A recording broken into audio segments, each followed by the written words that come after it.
El presidente Andrés Manuel López Obrador reveló una lista de 40 privilegios que supuestamente reciben los ministros de la Suprema Corte de Justicia de la Nación, lo que acentuó su decisión de intervenir y cambiar la vida interna del tercer poder que integra la República. De acuerdo con el primer mandatario, los ministros cobran el doble de lo que él gana, en abierta violación a la Constitución, por lo que aseguró que se trata del fondo del tema, al haber rechazado el Plan B, que eran reformas que reducían los altos salarios. El punto de partida fue la decisión de los ministros de la Corte de simplemente ignorar este Plan B de la reforma electoral, y a partir de ahí, ahora sí que el presidente e integrantes de la 4T han estado criticando y atacando a la Suprema Corte, al grado que el presidente ya habla de reformar la Constitución para que los ministros sean electos a través de las urnas. Saludo con mucho gusto a mis invitados para abordar este tema. Sahara Gwendolyn Sandoval Ramírez, ella es abogada y maestra en Derecho Penal. Gwendolyn, bienvenida. Muchas gracias, Carlos, por la invitación. Everardo Rojas Contreras, él es abogado e integrante de la Asociación Internacional de Derecho Penal. Everardo, como siempre, bienvenido. Y Rubén Ortega Montes, profesor investigador de la Universidad de Guadalajara y también es integrante del Observatorio de Seguridad y Justicia de la misma UDG. Rubén, bienvenido. Carlos, muchas gracias. Bueno, voy a comenzar contigo, Gwendolyn, para una primera intervención en torno a este tema. Hemos llamado el programa La Suprema Corte de Justicia en la mira. Adelante, por favor. Gracias, Carlos. Bueno, primero que nada, quiero empezar analizando el tema de la Constitución. La Constitución Política de los Estados Unidos Mexicanos es la que fue promulgada en 1917 y muchos especialistas en derecho constitucional dicen que la Constitución que fue promulgada en ese año, pues propiamente ya no es la que fue promulgada, toda vez que ha sufrido demasiadas reformas y más en los últimos años.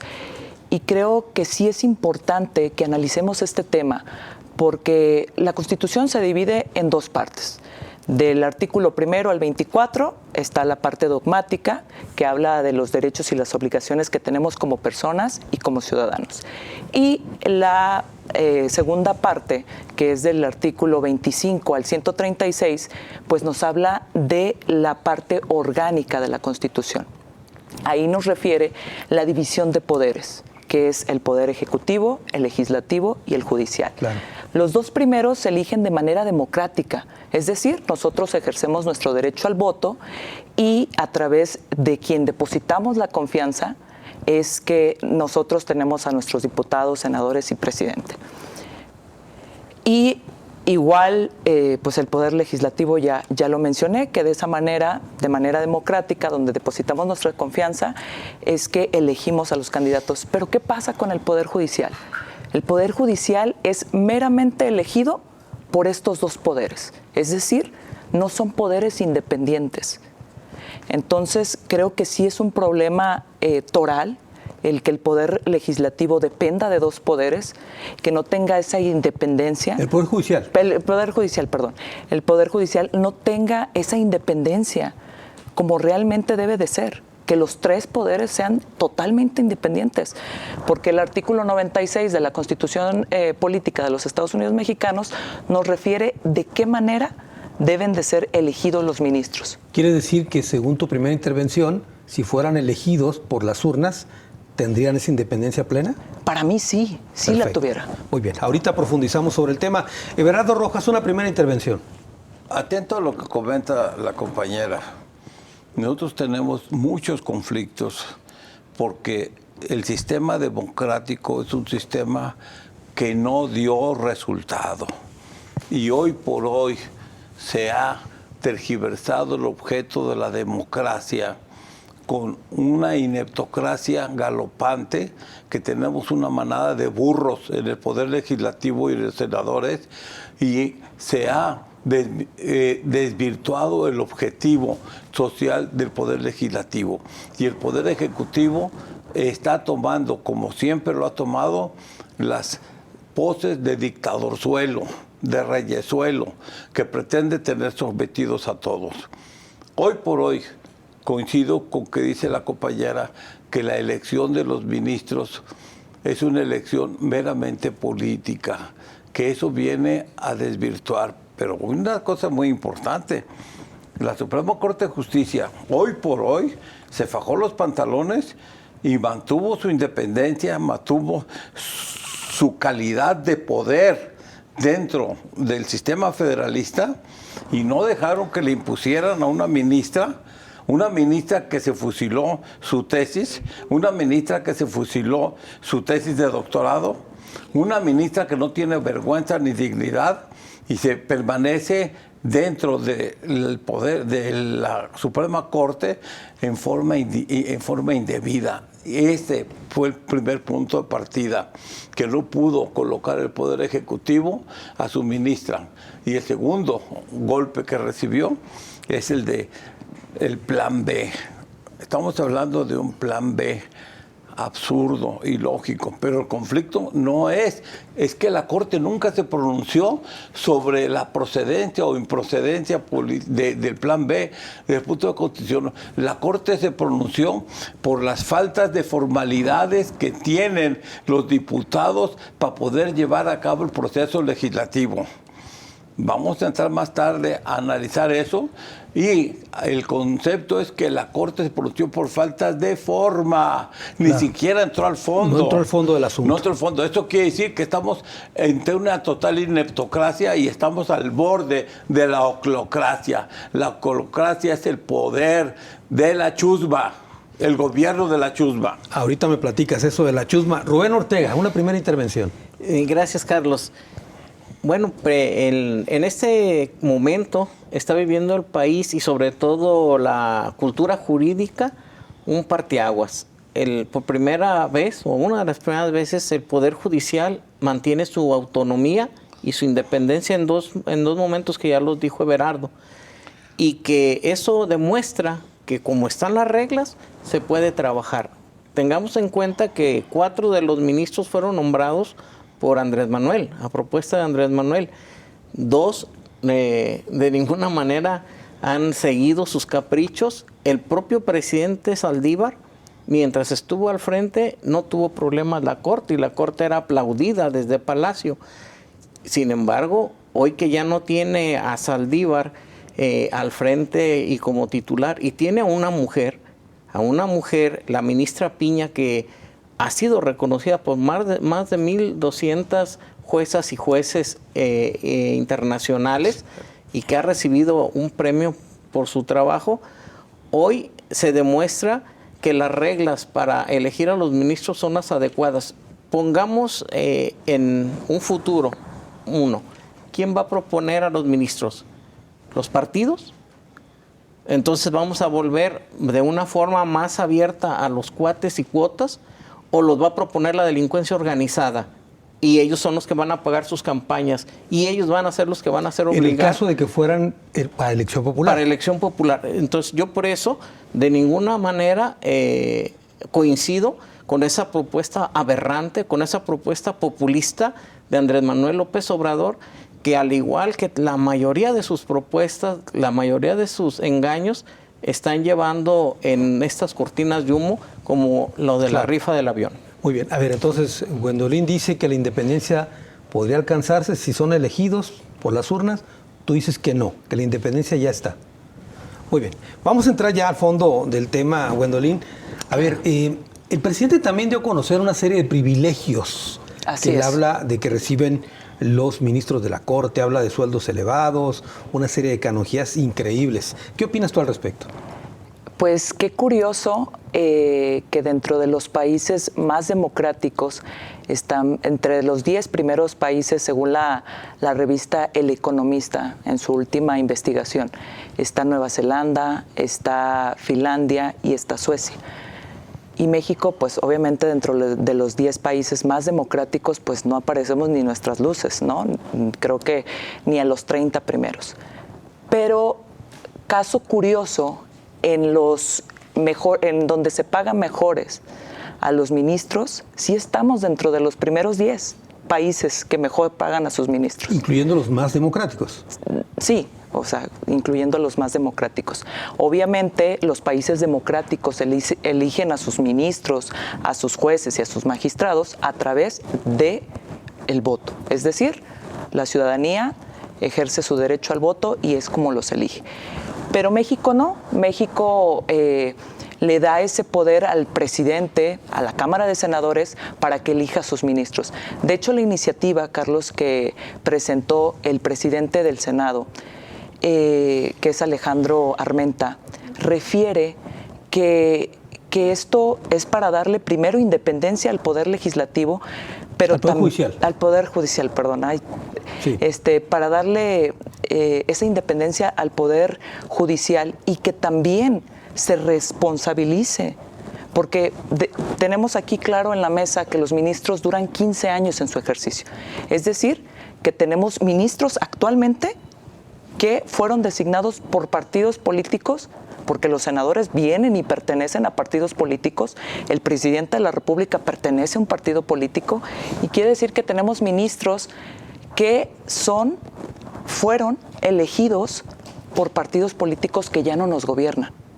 Entonces, yo considero que esta iniciativa, que aquí como comenta el compañero, la iniciativa no dice que van a hacer campaña, no dice que van a pertenecer a partidos políticos, lo que dice es la ciudadanía va a elegir los mejores perfiles y se le va a dar difusión a los perfiles y ellos van a tener que ejercer el voto a quien depositen su confianza. Yo creo, más bien considero que sí es importante para responsabilizar a la ciudadanía y también que sea directamente a quien le rindan cuentas los ministros, jueces y magistrados, ¿no? Claro. Que es a la ciudadanía, no seguir líneas y seguir partidos políticos, o porque ya le toca a tal partido político va a elegir en esta ocasión el ministro, o porque el juez o por el magistrado.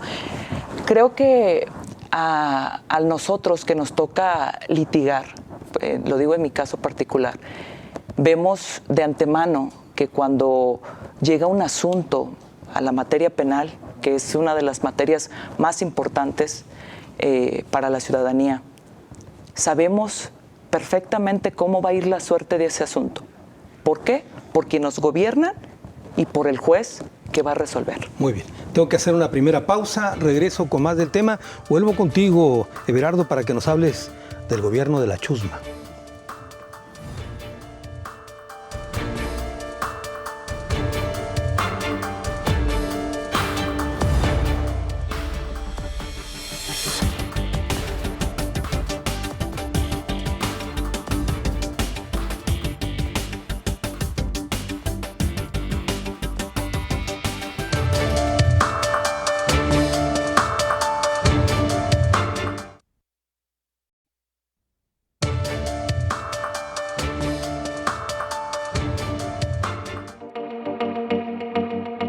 Según el presidente de México, los 11 ministros de la Suprema Corte reciben cada año cuantiosos aguinaldos, primas vacacionales, fondos para comer en restaurantes de lujo, 2 vehículos blindados que se renuevan cada 2 años, vales de gasolina, pagos ilimitados de casetas de peajes y escoltas. También, de acuerdo con López Obrador, tienen seguros para autos y casas habitación, atención especial en aeropuertos para no hacer filas, gozan de viáticos para vuelos, hospedaje y comidas en viajes en México y el extranjero, además de obtener pasaportes diplomáticos.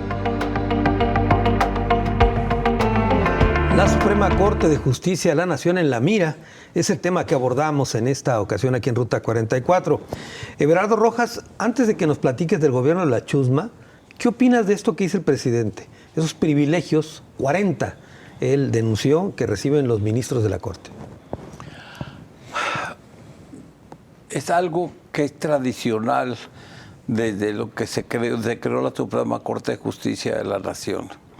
Esta corte fue creada desde la época de Porfirio Díaz, desde la época de Benito Juárez. Hubo sueldos de privilegios, los hay y los va a seguir habiendo. No tenemos de qué espantarnos. Debemos de espantarnos de los sueldos hipócritas, de los sueldos minimizados, pero que atrás de ello existen una serie de mafias, así literalmente hablando, de corrupción atrás de ellos. Y estamos teniendo noticias de todo, sin mencionar ni decir nombres, porque no nos corresponde a nosotros, pero el pueblo está ahí. Yo creo que esas cosas no deben de preocupar, deben preocupar las cuestiones más de fondo. Yo quiero abordar el tema que abordó la compañera. En una pequeña obra que escribí que se llama Las Entrañas de la Corrupción, entre otras cosas, yo proponía la reducción o quitarle las prebendas a los partidos para que se mantenga por sí mismos, a ver si se mantienen. Que proponía que los diputados y senadores, al ingresar al recinto legislativo, se olvidaran y renunciaran a sus partidos para que se dedicaran a atender al pueblo que los eligió. Esa era una de mis propuestas. Otra de las propuestas que estaba yo haciendo es que los ministros fueran elegidos por voto popular, pero no el voto popular, no el populachero. Dentro de este mismo poder judicial tenemos gentes muy brillantes que han dejado toda su vida arrastrando el lápiz, la pluma. Hoy por hoy, uno de los entes menos corruptos, uno de los entes más correctos y más honestos es la Suprema Corte de Justicia de la Nación. Yo le he imputado corrupción por falta de decisión a los jueces, le he imputado corrupción por falta de capacidad a algunos jueces, magistrados, mas nunca por economía, nunca por dinero. Los señores hasta cierto punto son honestos. La corrupción depende de la falta de preparación. Abordando el tema del aspecto iluso de la compañera que decía que se eligiera, como se ha elegido a los diputados y a los senadores, por voto popular, a los ministros, para que le rindieran al pueblo. ¿Cuándo hemos visto que el pueblo le pida cuentas a los diputados o a los senadores? ¿Cuándo hemos visto que en un momento dado alguien le pida cuentas al presidente de la República? Cuando constitucionalmente así debería de ser. No lo tenemos. Hoy tenemos una serie de circunstancias políticas perversas. Hace poco comentaba yo en una entrevista de radio que nuestra situación en el país es como si fuéramos en el avión 300 gentes. Se muere el piloto, se muere el copiloto, se muere el jefe de vuelo. Entre los 300 vamos a elegir por votos a fulano para que dirija el avión o vamos a buscar quien sepa pilotear un avión. Este es nuestro país, tenemos un avión sin piloto. Y ese ejemplo no lo inventé yo, lo inventó Platón, nada más que él hablaba de un barco. Hoy por hoy, este es el tema.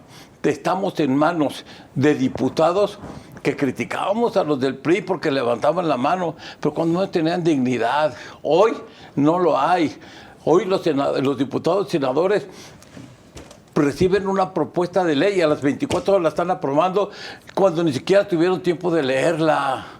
Entonces, bajo ese sometimiento que estamos haciendo, no llevaron a cabo la estructura formal legislativa y por eso la Suprema Corte les dijo, devuélvetelas, no procede, pero nunca se pronunció sobre su fondo.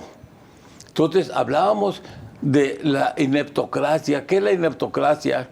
Cuando un pueblo es gobernado por los que menos producen y por los que menos saben. Y son sostenidos por los que sí producen y pagan impuestos para poderle dar migajas al pueblo, para quitarle el hambre. Claro. Ese es el gobierno de la chusma que decías. Así es. Muy bien. Rubén, en el tema entonces de la elección de los ministros, ¿tú consideras que así como está es correcto o todavía puede haberse modificaciones? Se puede mejorar para que sea todavía la elección más técnica, que sea menos de partidos, que sea menos de cuotas de poder. ¿Cómo? Bueno, que vengan propuestas por parte de las universidades, por parte de las asociaciones de abogados, por parte del reconocimiento, no solamente los que han hecho carrera ahí deben de estar, si no va a pasar lo que en Jalisco, puros cuates y cuotas, que es punto y aparte, ¿no? Pero esta elección, así como la propone Armenta, pues le está queriendo hacer al leguleño, ni siquiera terminó una carrera. Y como desconocen la técnica legislativa, que ya la comentó Everardo muy propiamente, de que ellos se equivocaron en la forma para poder llevar a cabo el famoso Plan B, que no era otra cosa que un capricho del propio presidente cuando no pudo, con la mayoría del Plan A, por la mayoría absoluta y calificada en su caso, para lo que había querido hacer. Luego estamos ante Armenta, que comentó Gwendolyn, y Armenta pues es un tipo que viene junto con toda la barbarie de personajes que salen por tómbola. O sea, imagínate, ellos fueron elegidos por tómbola. Es tan grave esa situación que son merolicos llevados a la Cámara de Diputados y que nada más les indican que brinquen y brincan, que salten y saltan o que den maromas y lo hacen. Y ahí están sus maromas. ¿Quién es el único poder que los ha podido frenar a los dos, al legislativo y al ejecutivo, en este maromeo constitucional? El poder judicial. Una vez más, yo me complazco de ser abogado, de estudiar verdaderamente derecho constitucional y sobre todo de que se respete la Constitución y la República Federal representativa y democrática. Hace un momento tú hablabas de un reconocimiento a la presidenta de la Suprema Corte, a la ministra Piña. Pero el presidente dijo que ese tipo de reconocimientos los compraban en Santo Domingo. Sí, y por eso fue hasta donde a Marruecos a recibirlo y con el aval de más de 1.200 jueces y juezas internacionales. Eso será Santo Domingo en donde le están entregando un premio y hasta con un cheque firmado por el presidente a la mamá de Claudia Sheinbaum. Eso es lo que debemos. Ese es otro reconocimiento. Muy bien. Gwendolyn, a ver, hay alusiones a tu persona ahí. ¿Es iluso pensar en una elección para los ministros de la Corte? Bueno, para mí no es iluso. Quiero dejar en claro aquí a mis compañeros de debate que la opinión que estoy dando es porque estoy analizando la iniciativa que dio el presidente de la Cámara de Senadores. O sea, Alejandro Armenta es presidente de la Cámara de Senadores, que es electo por todos los senadores, ¿sí? Y otra cosa que quiero puntualizar, para mí no es iluso, porque yo hablé de países democráticos que son europeos, pero veamos a nuestro vecino, Estados Unidos, que también elige a sus jueces, a sus magistrados, a sus ministros de manera democrática. Y no obstante eso, aquí veo a dos compañeros que se dedican a materia penal o que tienen conocimiento sin duda de la materia penal, y en Estados Unidos es las personas que emiten el fallo o quien eligen si va a ser culpable o inocente una persona es un jurado. Y no son especialistas en derecho constitucional, no, ni en derecho penal, no. Es el carnicero, es el que trabaja en la construcción, claro, que sean ciudadanos y que puedan participar dentro de un jurado. Son preparados y pues bueno, ahí es un país democrático, ¿no? Entonces, si en nuestra Constitución menciona que somos un país libre, independiente y democrático, creo que esta iniciativa a lo mejor debe de tener ciertas modificaciones, tiene que tener mesas de trabajo con especialistas, como aquí lo refieren mis compañeros, pero creo que no es algo iluso pensar que es momento de que el poder judicial sea democratizado. Y también quiero puntualizar que en lo personal, que me dedico al litigio, sí seamos transparentes y hagamos este análisis de lo que vive Jalisco, principalmente de lo que vive Jalisco. Los asuntos que llegan a los juzgados, los asuntos que llegan al Supremo Tribunal, o sea, tenemos y sabemos de antemano la línea que traen. Y uno como litigante, o sea, no te has metido a la audiencia cuando sabes perfectamente el sentido de la resolución. Entonces, creo que como litigantes y como abogados, debemos de hacer algo para que las cosas cambien. Y por nosotros, por las generaciones que vienen, y porque creo que tenemos aquí los abogados, creo que tenemos una carrera muy bonita y una carrera que va al sentir de las personas, ¿no? A ver, Gwendolyn, entonces, Sí. según tu opinión, si pasamos por las urnas a todo el sistema judicial, incluyendo jueces, como en Estados Unidos, ¿se modificaría esta realidad de la corrupción, por ejemplo? Pues, como ya lo comentaba anteriormente, creo que responsabilizaríamos a los jueces, magistrados. La reforma va en torno a la federación, no se mete a los estados. Claro.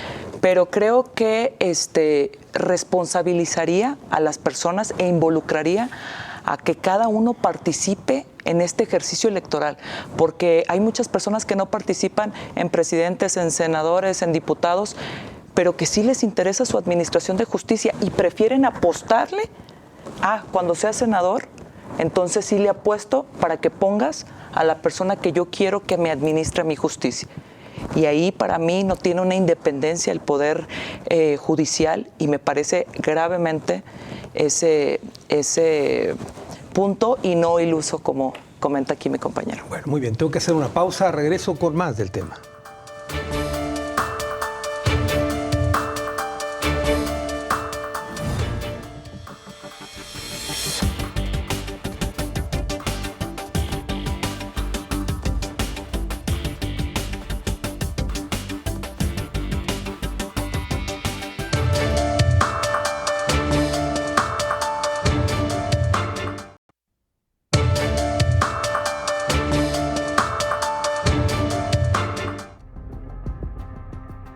De acuerdo con el presidente López Obrador, los ministros de la Suprema Corte de Justicia de la Nación gozan de seguros médicos para ellos y sus familias, disponen de dinero para medicamentos, un seguro de vida institucional de 12 millones de pesos, pago por defunción y ayuda de gastos funerales.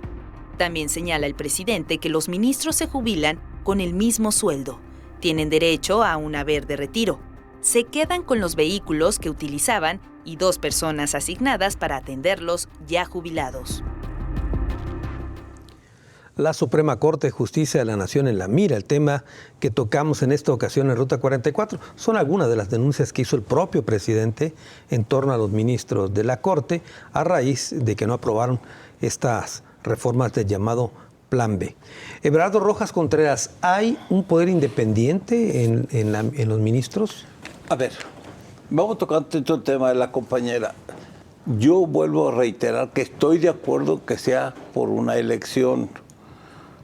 Estoy de acuerdo, incluso es una propuesta en mi libro de la corrupción, pero no una elección como la que hacemos al Poder Legislativo, al Poder Ejecutivo. Tiene una elección especializada. Tiene razón la compañera que en Estados Unidos, para no meternos en otros ejemplos, la propuesta de ministros, de jueces, de magistrados de circuito son por elección, pero hay una diferencia. Ahí quienes promueven son los colegios de abogados, y los colegios de abogados, mi querido Carlos, es lo más respetable que tiene los estados de la Unión. Vayan ustedes a ver el Colegio de Abogados de Los Ángeles, al de Texas, al de Washington. Son edificios de 20, 30 pisos, con 500 empleados, sostenidos por los propios abogados. Hoy por hoy, nuestros colegios de abogados ni patitos llegan, ni a pollito. No tienen ni siquiera para hacer un desplegado en el periódico, mucho menos para mantener un edificio de naturaleza. No tenemos la capacidad ni la categoría para poder tener la autoridad moral de proponer un ministro. Son los magistrados. En Estados Unidos, por los años 60, 70, surgió un conflicto delicado. Un abogado muy brillante, que había sido toda su vida abogado de la mafia, fue propuesto por el Colegio de Abogados de Nueva York para ser magistrado de circuito. La prensa y todo mundo lo satanizó porque era abogado de la mafia. ¿Y saben qué? fue elegido. ¿Y saben qué? Hizo un papel hermoso porque se ajustaba a la Constitución, porque se ajustaba a lo que les correspondía. Hoy tocó un tema de 4 ministros propuestos por el señor presidente. 2 de ellos que son lamebotas y 2 de ellos con la dignidad y los pantalones suficientes de no aceptar las órdenes del señor presidente y fueron tildados en la mañanera de traidores. No, señores, que les acusan de traidores a los que traicionan a la Constitución. Por eso le comentaba yo a la compañera, y a lo mejor no entendió, que era una actitud ilusa pensar que el pueblo puede reclamarles. No hay manera, no tenemos instrumentos. Así como tampoco tenemos instrumentos para reclamarles a los magistrados y jueces de distrito que no hacen caso, que el principio de mayor beneficio es más importante ahorita, que está elevado al rango de norma individual. Artículo 17, párrafo 3, y hoy se van por las formas todavía y reponen un proceso de 5 años porque le faltó esto. Una cosa estúpida en sentido cuando la Constitución obliga el privilegio de resolver el fondo antes de las formas. Es el principio de mayor beneficio. Bajo esa síntesis, nosotros en mi propuesta que hago en el libro de la sentencia de amparo y ante el principio de mayor beneficio, propongo que volvamos a la tercera ley de amparo, que metamos a la cárcel a los jueces, a las autoridades responsables que no respeten a la Constitución. Eso sí podemos exigir, más no que sean lamebotas del Ejecutivo ni del Poder Ejecutivo. ¿Cómo podemos pedir que tengamos un Congreso o un Senado cuando acaban de aprobar que imberbes muchachos de 18 años sean diputados, sean senadores? ¿Cómo podemos exigirles capacidad si los viejos políticos que están ahorita no saben ni siquiera lo que es la Constitución? Pregúntenles si verán que dicen, es un conjunto de normas. ¿Cuál conjunto de normas? Es una tontería. La Constitución es algo tan sagrado que es el pacto social de un pueblo para gobernarse. Y tiene un trasfondo que data desde el periodo ilustrativo de los años 1600 y culmina en 1800 con la creación del constitucionalismo. ¿A dónde vamos a dar con esto? Rubén, dice el presidente que los ministros de la Corte violan la Constitución al ganar más que el presidente mismo. Miente, como siempre lo ha hecho él, y le creen todos sus seguidores.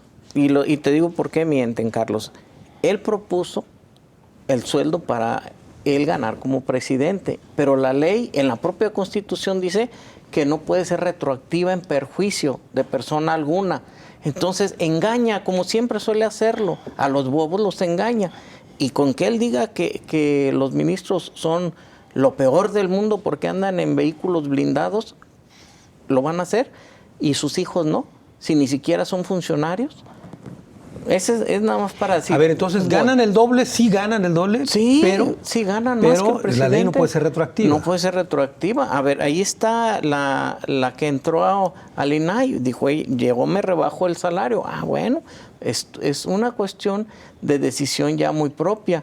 Todos los demás se los han rebajado 5,000 pesos, 4,000 pesos más bajo que el presidente para quedar bien, pero al final de cuentas es una barbaridad política populista. Voy a 2 cosas, si me permites, sí, Carlos. Adelante, Primero, bueno. El presidente maneja muy bien este tema de la justicia porque él lo vivió. Recordemos que él vivió en carne propia la justicia por mayoría cuando lo desaforaron. La justicia por mayoría en México no puede ser aplicada porque somos demasiado borregos. Ya lo dijo el maestro Everardo. Les indican que hagan una cuestión y ahí van de lamebotas. Perdón la palabra, pero es lo correcto. Entonces, si a todo en aquel tiempo el PAN hizo que se desaforara y el PRI, Andrés Manuel López Obrador, ¿cómo vamos a volver a exponer a toda la sociedad a que no haya ministros con técnica jurídica, ministros que han soportado el embate del Ejecutivo? Y voy con las mismas palabras que dijo la maestra Gwendolyn a argumentarle y a debatirla. Ella dice, y lo dice bien, nosotros también somos abogados y mucho más antiguos que ella litigando. Conocemos y conocimos a bastantes presidentes del Supremo Tribunal y a bastantes jueces, incluso ya jubilados. Y sabíamos cuál nos iba a resolver de tal o cual forma. Y ¿sabes en quién confiábamos? Y ella misma lo dijo, o sea, ella misma nos está dando la razón. Ya sabe que ni el juez ni el magistrado van a actuar bien. Te vas a tener que ir al colegiado de circuito en el amparo directo para que entonces los pongan en su lugar. Eso indica que la Corte y los colegiados de circuito y muchos juzgados, nosotros los abogados les tenemos confianza. Por eso los defendemos ante el embate de un misógino en contra de la presidenta Piña, un misógino que la ha atacado, que ha provocado que prácticamente la quemen en leña, simbólicamente, y que estamos volviendo a la Inquisición. Esto es un apartado que pudiéramos ver desde la sociología y la historia. Él está haciendo que el pueblo queme a todos estos personajes y luego manda a los tipos estos afuera de la corte a que les falten al respeto al personal, que le falten el respeto a estos ministros. Sin embargo, a la ministra que se quedó demostrado que plagió una tesis, la defiende. Claro. Y eso, ¿sabes qué es? Engañar. Dijo que era no mentir, no traicionar y no engañar, y no lo robar. Está haciendo. Entonces, por nada más para terminar con mi entrada, entonces, en el caso de Estados Unidos, la justicia popular a través de los jurados, que no viene para nada esa propuesta con Armenta, y le digo Armenta porque ni a diputado llega con la capacidad que muestra, y es presidente, y tú dices que se le debe respetar, pero no a la presidenta de la Corte. O sea, ahí ya se equivocan en las formas. Pero con esto termino.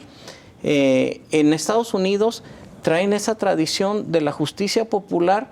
¿Por qué? Porque ellos saben que el juez de control va a ir llevándolos, que el juez, desde antes de llevarlos a un jurado, escuchemos, desde antes de llevarlo a un juicio oral, a un jurado, él va a estimar si hay las suficientes evidencias para poder decir, vincúlenlo a proceso, claro. Como hoy se dice, antes decíamos auto de formal prisión. Muy bien.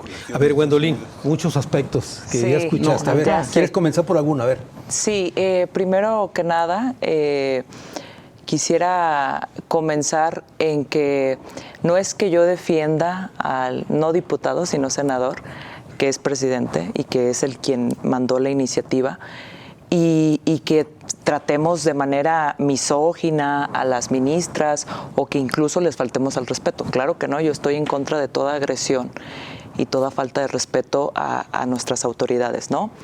Sin embargo, sí considero que los ministros, no es que esté yo desacuerdo o de acuerdo en cuanto a los privilegios que tienen los ministros, porque sé que es una responsabilidad y tienen que tener el mayor cuidado porque son las personas en las que dejamos nuestra justicia, ¿no?, en sus manos. Es un peso y una responsabilidad muy grande, como también lo es del presidente. Sin embargo, considero también que sí debemos analizar esto de que la democracia llegue a nuestro poder judicial. Sí comparto la idea que comenta mi compañero y sí, para mí sí es muy necesario, y también, ¿por qué no? Que sean especialistas quien den esos perfiles, que sean realmente personas capaces, que no llegue el que le cayó mejor al presidente, el que le cayó mejor a los senadores, el que tiene mejores relaciones políticamente hablando. No, que llegue el mejor perfil, porque queremos a los mejores, que ganen esos sueldos, pero los mejores, ¿me explico? Y que no porque sea hombre, no porque le toque a fulano de tal, no porque le toque al partido fulano, sino que sea porque son los primeros mejores lugares en México, los primeros mejores lugares con estudios y con preparación, y que tengamos nuestros 11 ministros bien preparados, pero comprometidos con nosotros, con la sociedad. no con partidos políticos, con líneas, con intereses. O sea, eso se tiene que terminar porque aquí en Jalisco lo vemos y es un problema incluso en el asunto más mínimo que veas. Claro. Meten las manos. Muy bien, tengo que ir a la pausa, es la última, regreso a las conclusiones del programa.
Hay jurisprudencias y tesis interesantes, pero también hay otras que nos dan de mucho que pensar.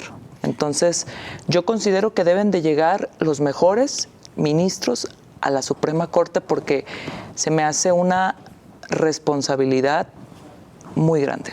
¿Y eso de que lleguen los mejores solamente puede ser a través de las urnas? Considero que no tanto a través de las urnas, pero sí que se responsabilice a la ciudadanía y que participe, que le dé la confianza, que garantice a través de este ejercicio del voto quiénes van a ser los mejores perfiles y que esos perfiles, como dicen mis compañeros, pueden ser elegidos por personas que sean especialistas en la materia. Muy bien. Everardo Rojas, tus conclusiones. La palabra democracia es una de las trampas más grandes que tenemos a nivel universal, no nada más en México. Tan es así que el concepto de ineptocracia, formulado por el filósofo francés hace 30 años, hoy por hoy apenas tiene vigencia en España. Y hemos avanzado al concepto de la oclocracia, el gobierno de la chusma. ¿Qué es lo que tenemos ahorita? Tenemos un populismo rampante, destructivo. ¿Cómo se origina este populismo? Mediante la elección de personajes. ¿Cómo se eligen los personajes? Los partidos, la salvaje partidocracia agarra, junta a sus cuates, hace sus delegados, hacen todo, y luego el presidente del partido de Jalisco, el de Zacatecas, el nacional, etcétera, elige para candidatos a diputados, a senadores, a sus cuates, a sus parientes, a sus primos, a sus sobrinos, sin que tengan preparación y siquiera tengan la simpatía del pueblo. Ese es el conflicto en que tenemos la democracia. Entonces tenemos un conflicto de origen. No podemos reclamar después de que López Portillo abre el pluripartidismo. No podemos reclamar con esta destructiva y salvaje partidocracia que haya democracia. No lo podemos reclamar. El concepto de democracia hoy en la actualidad es reunir gente para que se junte con mis cuates. La dictadura perfecta. Todo tiene que girar alrededor del ente que gobierna. Puede ser López Obrador, puede ser Fox, puede ser quien sea. Al final de cuentas ha sido lo mismo. Pero hoy por hoy se quiere crear una trascendencia y se ha creado. Ya no tenemos un conflicto sexenal, hoy se quiere hacer un conflicto general que nos está creando muchos conflictos. Tenemos muchos problemas por la democracia. Tenemos muchas circunstancias por la democracia. ¿Quiénes son los demócratas? Los diputados y los senadores. ¿Quiénes son los demócratas? Los que proponen leyes. ¿Quiénes son los demócratas? Los que tienen que obedecer a su bancada. Esa es la peor estupidez de la democracia. Las bancadas, y todavía las presumen. Yo estoy de la bancada, permíteme. Y el diputado que no lleva la línea de su bancada, que es el dedazo, es traidor. ¿Cuáles principios? Díganme los partidos cuáles principios tienen. Por eso no podemos pensar en una elección de ministros y jueces que sea adecuada. Lo único que podríamos pensar que manteniendo la autonomía del Poder Judicial, sea el propio Poder Judicial quien democráticamente elija a sus mejores entes. Eso sería extraordinario. El propio Poder Judicial, gente que desde barrenderos fueron, luego estudiaron Derecho. Yo he conocido muchos jueces de distritos, muchos magistrados que fueron barrenderos. Yo conocí un magistrado que siendo secretario de un juzgado penal se quedó sin trabajo y un amigo de él le cedió sus clases de la secundaria 1 para que pudiera subsistir. Y siendo un preparado llegó a ser magistrado de tribunal de circuito aquí.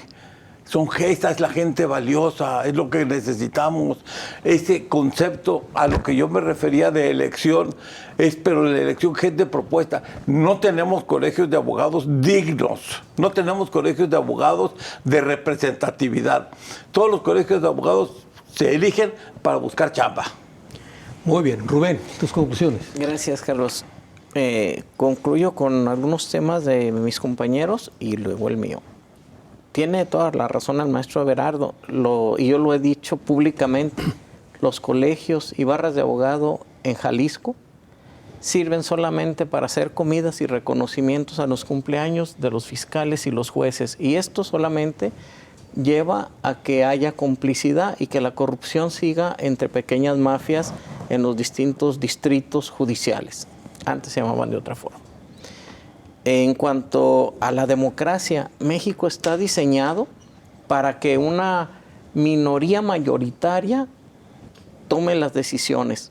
Y esa minoría mayoritaria no puede mandar sin consenso. O sea, esa dictadura que quiere ejercer Andrés Manuel al encapricharse, y si una no le sale el A, el B, el C, y cuando llegue el H, en el 24, pues espero que nos cumpla y se vaya a su rancho. Pero con toda esta minoría mayoritaria, lo único que tenemos que hacer es saber hacer política, los que hacen política, llegar a consensos, pero consensos en beneficio de la población. ¿Por qué no se han puesto de acuerdo en la prisión preventiva, por ejemplo? ¿Por qué no se han puesto de acuerdo en respetar a la autoridad judicial en sus decisiones? Si al propio Andrés Manuel lo ha salvado de muchas y a su familia, ¿por qué no se ponen de acuerdo en tantas y cuantas resoluciones que a México lo han puesto por encima de muchos países en tratándose del derecho? Y que nuestra Constitución debería ser, como ya lo dijo el maestro Everardo, ese pacto social llevado al análisis. Él, en el pacto nos dice qué hacer, cómo debes de ser de ciudadano y cómo se organiza el Estado. Cumplamos con ello. Y mi conclusión es, en cuanto a esas minorías mayoritarias, tienes razón en los jueces que están en Jalisco, ¿eh? Yo fui testigo del proceso y se repartieron 5 consejeros, 95 plazas para nombrar el PRD unas, el PAN, 2 del PAN otras y 2 del PRI otras. De esa forma sucedieron. Muy bien, Rubén, muchas gracias. Gracias a ti, Carlos. Everardo, muchas gracias. Y Gwendolyn, muchas gracias. Gracias a ti, Pero sobre Carlos. todo, gracias a usted. Hasta la próxima.